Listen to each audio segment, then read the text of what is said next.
So hello YouTube and welcome to my channel. Today I'm going to do a first impression video of the Suzuki V-Strom 1050xt.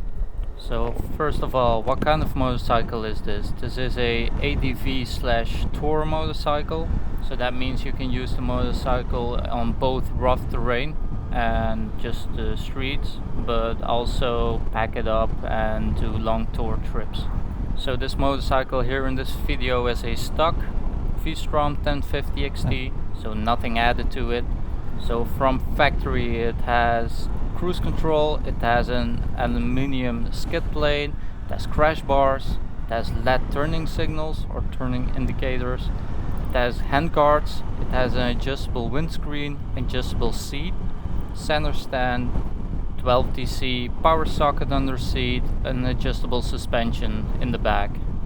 So some important things to know about this motorcycle. This is a 2020 model, which means that this is the first year that Suzuki released the V-Strom 1050, and it is also the first year that the big V-Strom has been equipped with cruise control.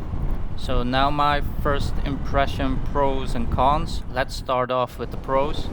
I did like that the engine is pretty powerful. It has 107 horsepower at 8500 RPM, and also it has 100 Newton meter of torque at 6000 RPM. So what I felt was that the power was everywhere in the power band where I used it during this ride.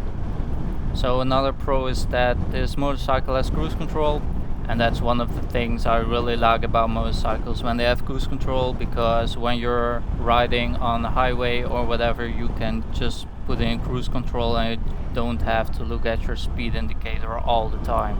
So another pro are the stock accessories. And what accessories do I mean? I mean the aluminium skid plate, I mean the crash bars, LED turning indicators are starting to be normal these days, but handguards, an adjustable windscreen, a center stand, and that 12 DC power socket under the seat. So that's one of the things that Suzuki really did well on this model.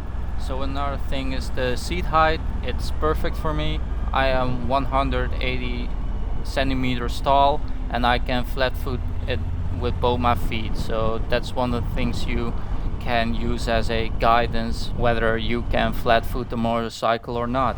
Another nice thing the Suzuki has is 4 ride modes. So you have one mode that's for good roads, then you have a mode for average road, then you have poor road, which is also for rain and cold weather, and then there's off, so where you can turn off the traction control and ABS on the back.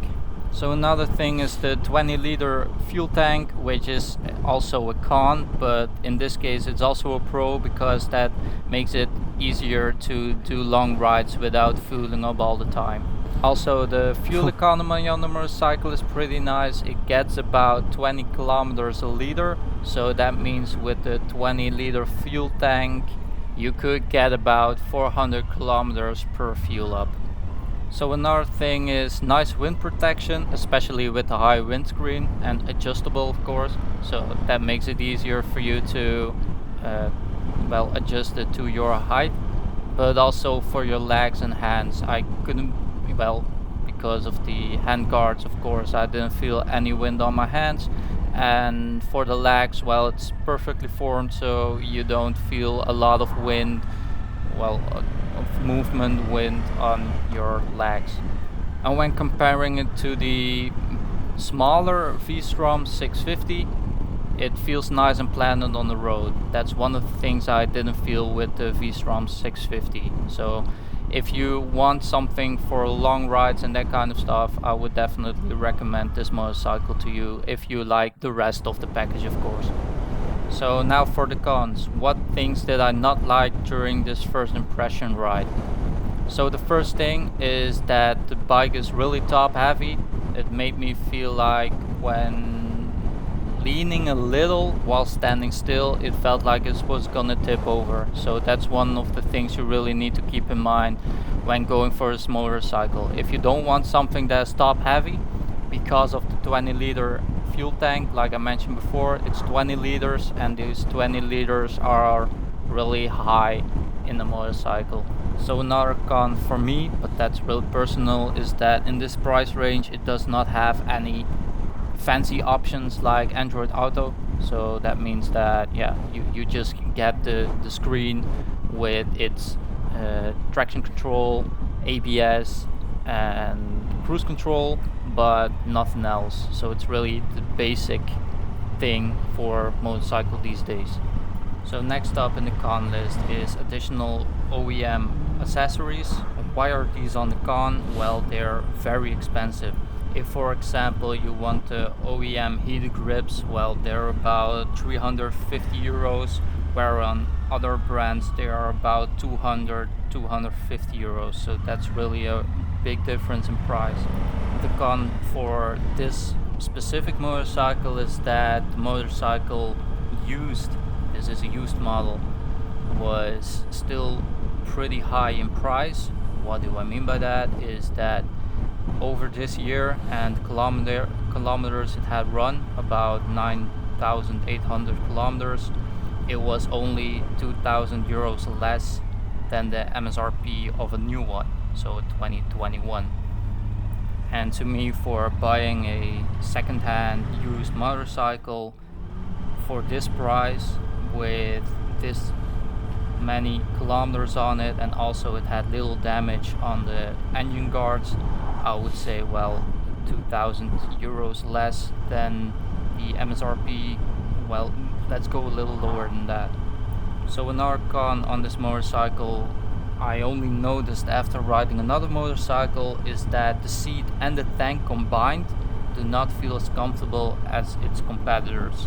So if the motorcycle feels right for you, that's fine, but for me, the seat in combination with the placement of the tank and the angles of it, it didn't really feel comfortable to ride for longer than half an hour, because it really started to hurt after a while. So now the price, a new one 2021 costs about 15,499 euros, and a used one, this model, like mentioned before, is about 13,400 euros with 9,800 kilometers on the clock.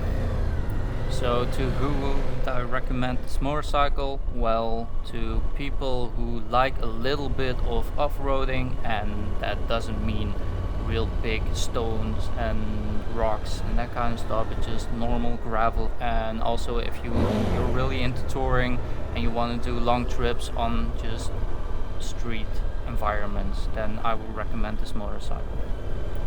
So that's it for this first impression video.